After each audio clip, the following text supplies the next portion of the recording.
Welcome back everyone, James here with J-Man Travels. Today is a very exciting day for United as they're restarting their 737 MAX service. I'm on two of the flights. I'm going from Denver to Houston and then Houston over to Los Angeles. I believe United has at least over 20, I think 22 flights scheduled for today on the MAX. So they just kind of went all out from day one. So it should be a good day for them. But yeah, a little snow here in Denver. I think there's a little rain in Houston, so that's going to make it a fun day. But overall, I think it's going to be great. United's always a great airline, and the MAX is actually quite a comfortable plane. I did fly on it with American Airlines, and it was pretty nice. So I'm excited to see how it goes with United. So we got a lot of people over there already. You can kind of see them back there. So I think we're all ready for it. So let's go ahead and check it out and see how United 737 MAX is. Let's go. Today we were boarding out of gate B39, and there was plenty of people there from United. And there's lots of people just like me trying to catch video of the event.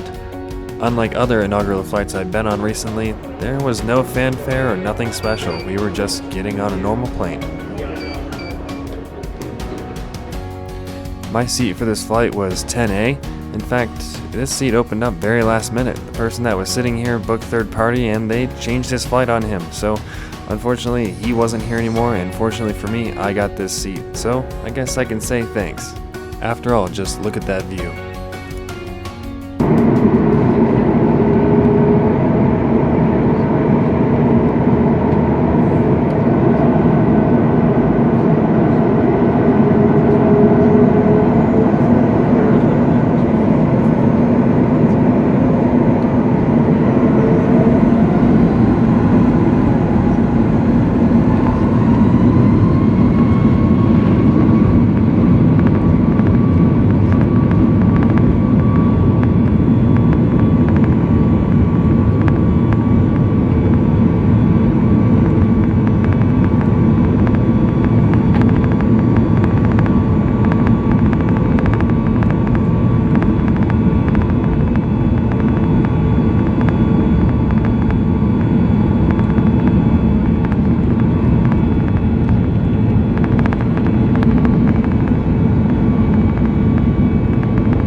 United's tray tables on their 737 MAX are adequate, to say the least, but you know, they're going to fit all the snacks you need in economy, and they've got plenty of range of motion in and out, so they work just fine.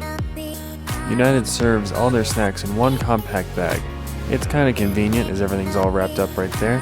You get a bottle of water, the pretzels, stroopwafel, and a little sanitizing wipe. Personally though, I'm not the biggest fan of the stroopwafel. I usually give that away to somebody else.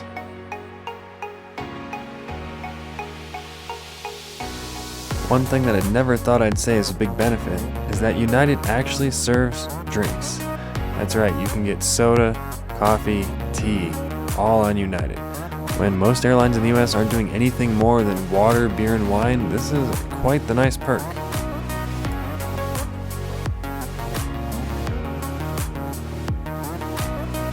While I give the 737 a hard time for only being a MAX and not being that much more special, United has done a pretty good job of making this plane very comfortable. I was able to enjoy it the entire ride over. I spent about 7 hours on that plane in one day, and I wasn't that tired at all, so nice job on United. Great seats, very comfortable. The bathrooms on this MAX aircraft are, well, just the same as any other 737. They're tiny and they're cramped, but One thing I found super cool about this is that I was the first person that ever got to use this bathroom on a revenue flight. A weird little thing I thought about, but I thought it was really cool. United Airlines, just like American, has switched away from using seatback TVs. However, they do have the phone and tablet holders, and as you can see, some people use them, but I don't think most people do. United 737 MAX has 117 seats in economy with 31 inches of pitch. Then there are 42 seats in Economy Plus, which is quite generous, with 35 inches of pitch, and there's 20 seats up front in first class with 38 inches of pitch. Do note that 11A does not have a window. The poor people stuck behind me were very sad when they found out they couldn't film the flight because they didn't have a window. One other nice thing that United did is they put a mid-cabin bathroom in. So if you're in the front of economy, you don't have to walk all the way to the back of the plane. You can just go to the bathroom right there. I actually found it quite convenient and a little bit more spacious. It was nice. After that short 2.5 hour flight, it was time to come in to land. It seemed like today we couldn't avoid the weather. We left with snow and landed in rain.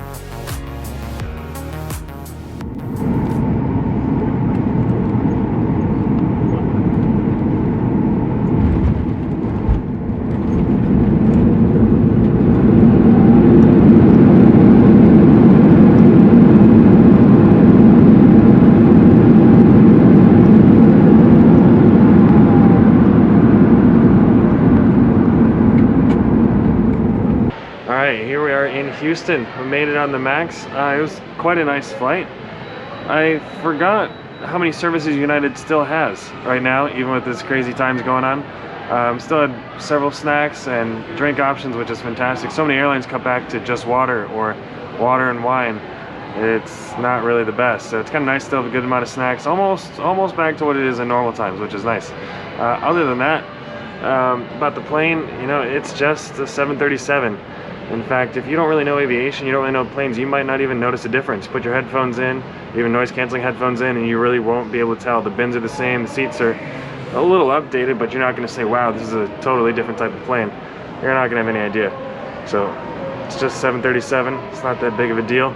Other than that, I think it's time to go on and head up to the lounge, and then connect on the next flight going over to LA. It's about a 3.5 hour flight from Houston to LA, and then I'm heading back home. So, yeah, let's go, let's keep going on this trip.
I had Main Cabin Plus on the second flight as well. It's quite nice, and even for someone who's 6'3", there's still plenty of space.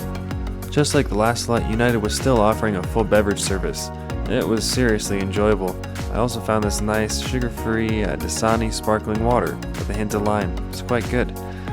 The other nice thing about this flight is that I did not get a Stroop waffle. As we all know from before, I don't really like those, so I was kind of glad to get a Biscoff cookie. It was really nice, and it kind of reminded me of Delta. On this flight, the Wi-Fi was actually not working, so I had to do things a little old school. I had to make friends, but that was pretty easy to do. There's plenty of other aviation geeks on board. We had a great time. We chatted all about it. It was wonderful. After landing in Los Angeles, I had to make a big run. I was connecting from United in Terminal 7 all the way into Delta in Terminal 2. So I had to walk all the way to the international terminal, and then I caught the bus with Delta. Hi. Hi. Thank you. Thanks. Well, this was it. This is what's going to take me back home. Seat 2A in a 737-800. I thought this would also be a good opportunity to kind of get a side-by-side view. I know on the MAX I was a little bit closer to the engine, but this should still give us a good idea of how much louder the NGs are over the MAX.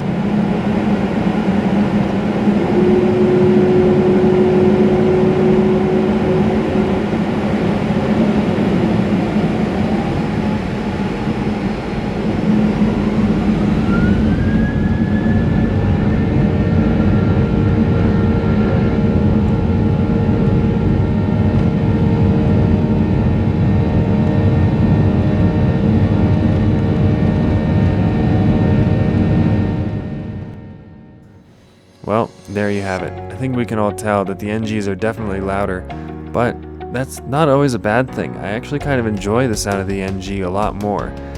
I also really enjoy the sound of Delta's A320s. Those engines are fantastic.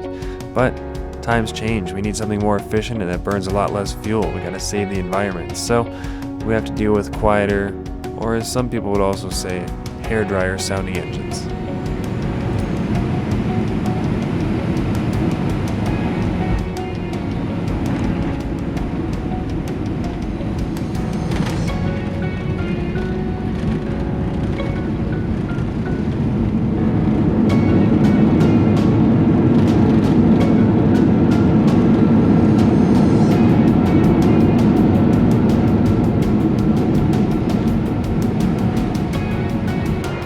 Well, here we are back in Denver.